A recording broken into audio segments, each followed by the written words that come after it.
आज एक बार फिर मैं मेट्रो क्वार्टर के पास, जहां पे हमारे धनखड़ साहब और शमशेर जी प्रयासरत हैं एमएसपी पे कानून बनाने के लिए। और मैं जानना चाहूँगा आपसे, आज आपका ये जो अनशन है या जो भी आप एमएसपी के ऊपर जो एक मेहनत कर रहे हैं, किस स्टेज तक पहुँचे हैं?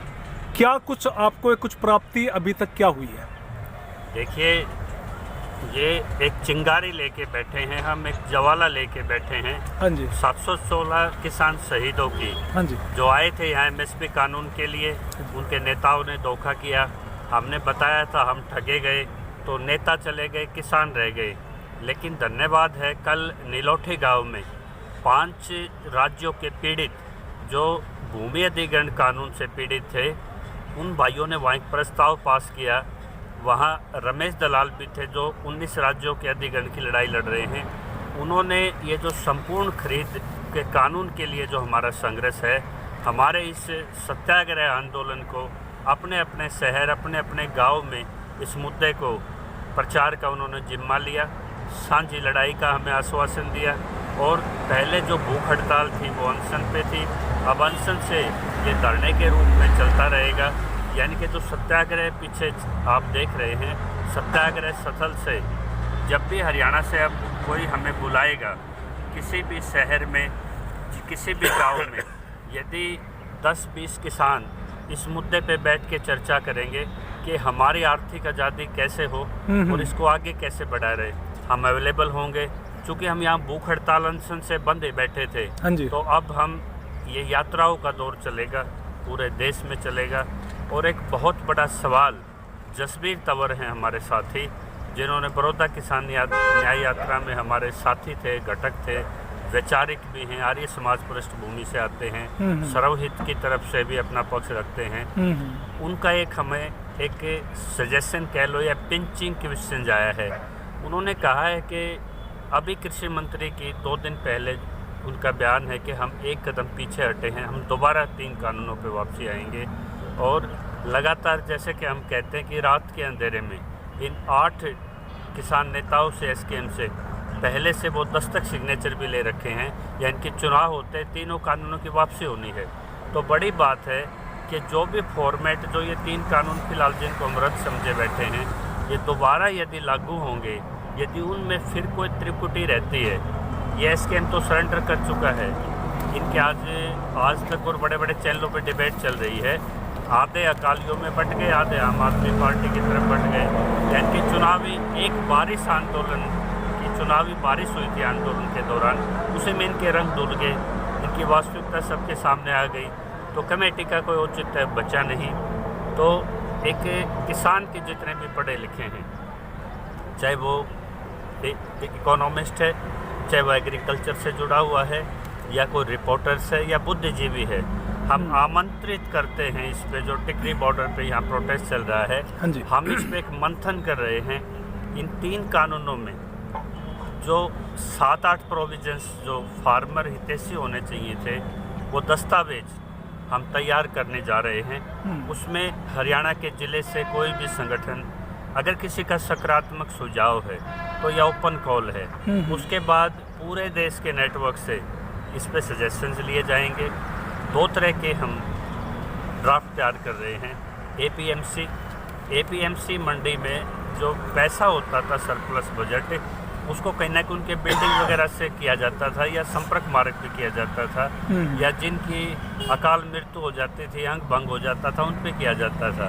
तो उस एपीएमसी की रेवेन्यू को बढ़ा के और उसको पूरे राज्य में, और उसको कैसे विस्तार, उसमें कैसे संशोधन हो, ताकि आगे वो स्ट्रक्चर भी एक अच्छे तरह से उसका इस्तेमाल हो, उस पर कार्य होगा।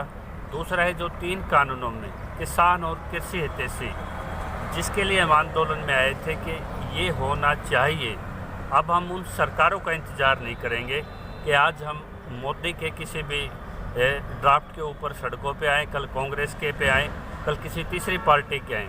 तो वो दस्तावेज कैसा हो किसान के हित में, वो खुद हम तैयार कर रहे हैं। और इस पे रेफरेंडम, पूरे देश का रेफरेंडम हम लेके चल रहे हैं। और हमें ये चुनावी गणित का भी हमें कोई फ़र्क नहीं पड़ता, क्योंकि हम चुनावी घोड़े नहीं हैं। हम किसान हमारे फोकस में है।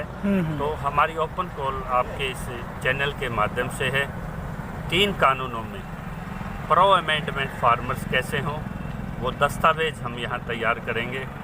27 राज्यों के समूचे किसान संगठनों की माध्यम से होगा और वो सरकार के सामने हम रखेंगे। वो दस्तावेज जो आप अभी जिसका जिक्र कर रहे हैं, अंदाजा उनके तैयार होने में कितना टाइम आप लेंगे?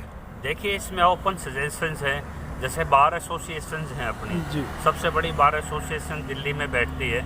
फिर जैसे स्टेट की बार एसोसिएशंस हैं, डिस्ट्रिक्ट बार एसोसिएशन है। इसमें हमारे जो विधि से जुड़े हुए, वकालत से जुड़े भाई हैं, उनके अनुभव और जो डाटा है जो एग्रीकल्चर का, जो इकोनॉमी को समझते हैं, फाइनेंस को समझते हैं, और आगे आंदोलन भविष्य में वही चल पाएंगे। अब तक जो किसान नेता होते थे वो ऐलान करते थे कि बकल उतार देंगे, सर फोड़ देंगे, रास्ता रोक देंगे। ऐसे किसान आंदोलन भविष्य में कोई भी आंदोलन ऐसे फॉर्मेट पे हो ही नहीं सकते। अब किसानों के नेतृत्व वो करेगा जो संविधान को भी समझता है, जो गांधीवादी तरीके से बगैर किसी को क्षति पहुंचाए आंदोलन को ज़्यादा से ज़्यादा लोगों को जोड़ के शांतिपूर्वक तरीके से सत्ता पे दबाव बना के अपनी मांगे भी मनवाए। उसके लिए शिक्षित या जो शिक्षित नहीं है वो अपने साथ शिक्षित साथी को रखें, तो उसके बाद जो निष्कर्ष निकलेगा उन्हीं नतीजों से आगे चलेगी। आज लड़ाई एमएसपी कानून हमारा अब भी प्राथमिक रहेगा और उसके साथ जो 3 संशोधन के साथ जो फॉर्मेट होंगे वो फॉर्मेट भी तैयार किए जाएंगे और दोनों ही चीज़ें सीधे सरकार के सामने रखी जाएंगी। बड़े पटल पर बड़े राष्ट्रीय स्ट्रक्चर में हम रखने वाले हैं। उस षड्यंत्र से हम तभी लड़ पाएंगे जब हमारे पास विचारक किसान के बेटे होंगे। हमें खुद अपनी पॉलिसियाँ बनानी पड़ेंगी, खुद अपने ड्राफ्ट बनाने पड़ेंगे, ताकि हम छोटी छोटी चीज़ों के लिए सड़कों पे ना खड़े हों। तो इस चीज़ के लिए हमें खुद मंथन करना पड़ेगा।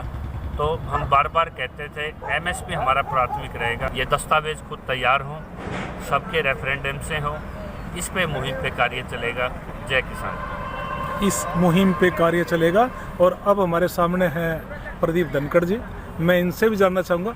धनखड़ साहब, आप मतलब कि हर 1-2 दिन छोड़ते हैं और आमरण अनशन, भूख हड़ताल, तरह तरह की गतिविधि जो दिखा रहे हैं, ये तो हम किसान की तो ताकत जी, कि सरकार को पता लगे भी किसान कहीं कमज़ोर नहीं है जी।